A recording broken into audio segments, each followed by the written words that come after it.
This is the question asked in today's SkillTrack daily challenge. So in the first line of our input, we are given the values of R and C. So here R is equal to 3 and C is equal to 5. So we are given a 3 cross 5 integer matrix as input. And after the integer matrix, we are given an integer n as input. So here the value of n is equal to 4. So we have to start merging the columns of the matrix from the fourth column. So in the given input matrix, this is the fourth column. So 4, 8 and 40. So this is the fourth column. So we have to start merging from this particular column. So we have to merge every column to its right.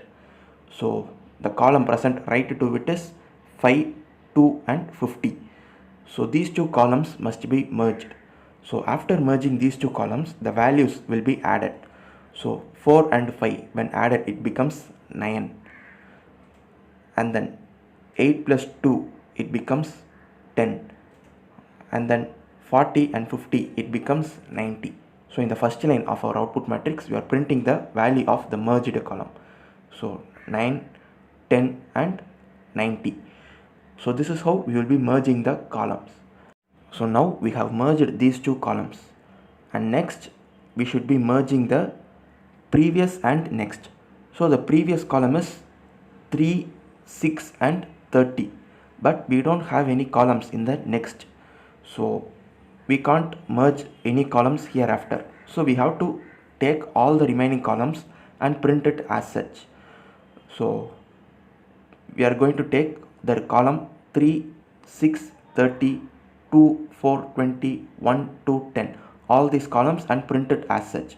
So in our output matrix, we can see that after 9, 10 and 90, we are just directly printing all the remaining columns. So first I am printing the 3, 6, 30. So this column is being printed.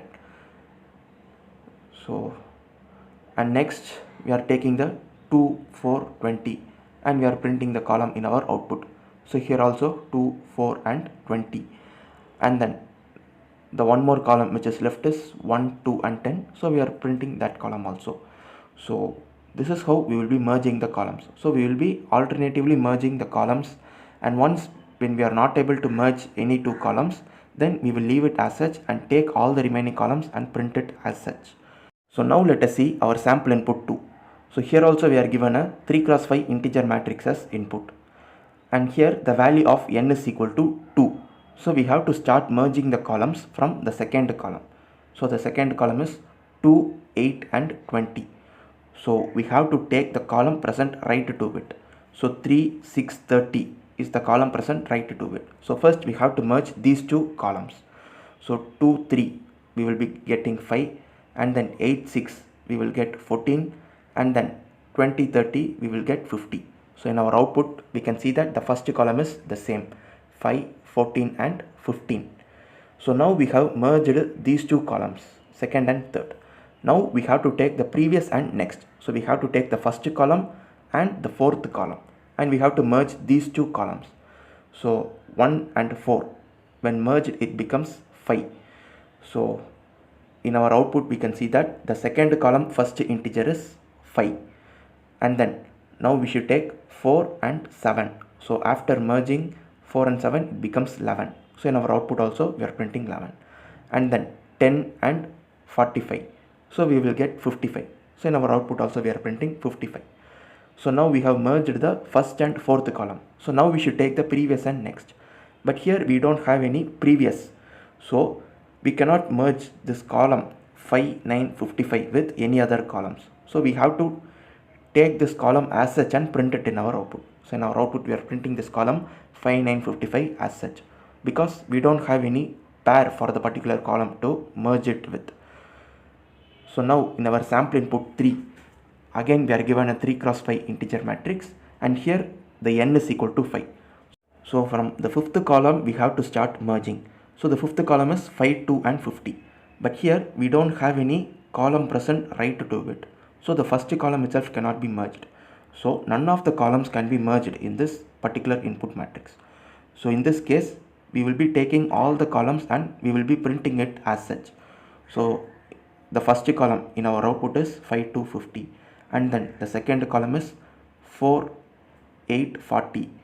So we are just taking all the columns from right to left. So we are printing 4, 8, 40 and then 3, 6, 30, 2, 4, 20, 1, 10, 10. So here we are taking all the columns from the reverse. So first we are taking the fifth column and then the fourth, 3, second and 1, because here we are not able to find the next column in the right side. So that is why we are taking all the remaining columns from right to left.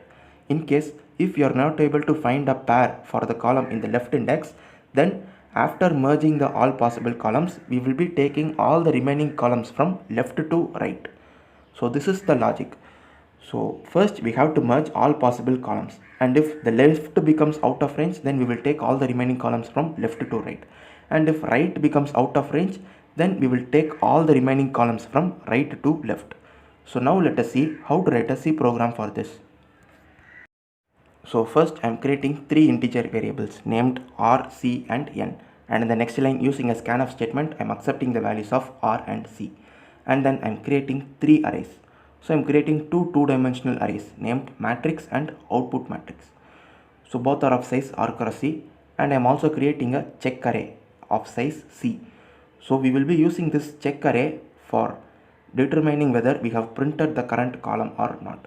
So initially we have to make all the values 0 in this check array, and then using a nested loop we have to accept the input matrix, and after that we are given the integer n as input. So now we are going to implement our logic. So we are going to start merging. So before that we are creating three more integer variables. So here first we have to merge the nth column and the column present right to it. Since we are storing from 0, the nth column will be n minus 1. So the column present right to it will be n minus 1 plus 1. So plus 1 and minus 1 will be cancelled. So the right column will be n. So I am setting next is equal to n. And I am also creating another integer variable named L, and I am initially setting it to 0. So this L will be the number of columns in the output matrix, because we don't know how many columns can be merged and how much columns will be in our output matrix. So that is why I am setting L is equal to 0, and whenever we are storing a column we will increment the L. So now we are going to implement our logic for merging. So I am creating an infinite while loop. So in every iteration of this while loop, first we will check whether the value of current and next are within the range. So the current must be greater than or equal to 0, and the next must be less than or equal to C minus 1.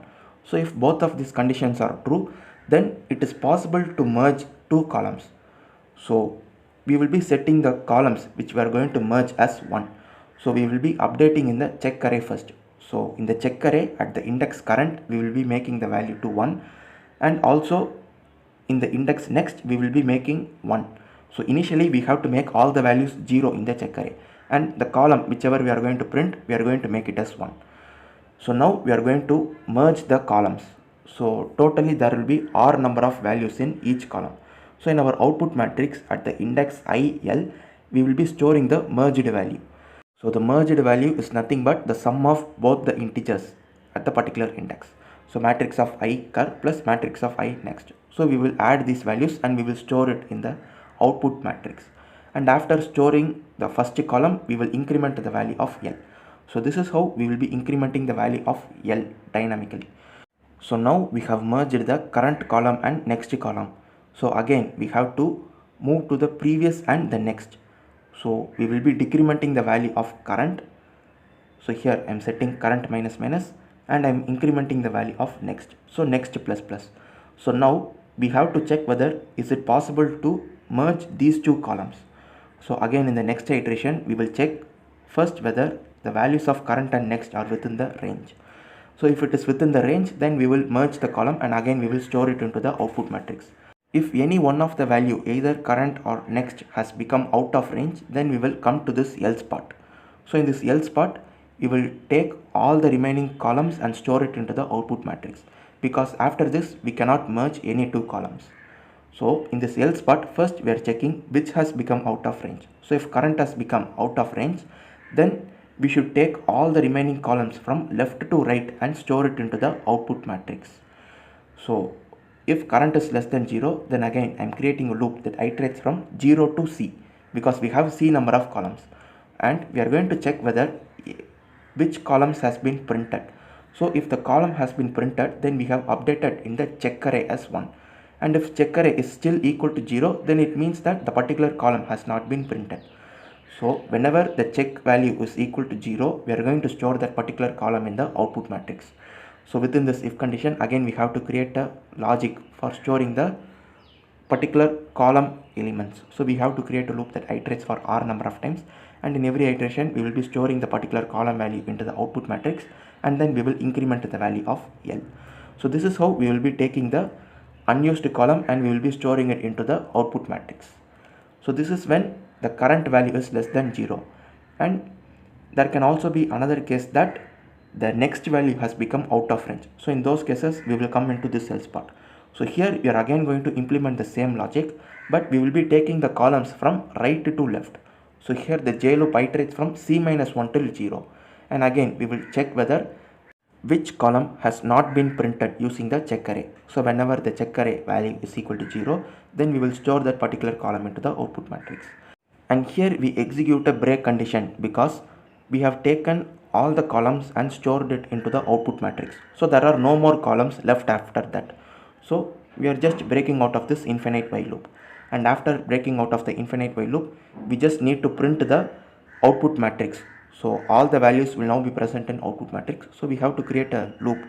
So the I loop will be iterating from 0 to R, and the J loop will be iterating from 0 to L, because L is the number of columns in the output matrix. So we will create a nested loop and print all the integers in the output matrix. So this is the logic to solve today's daily challenge. Thank you for watching.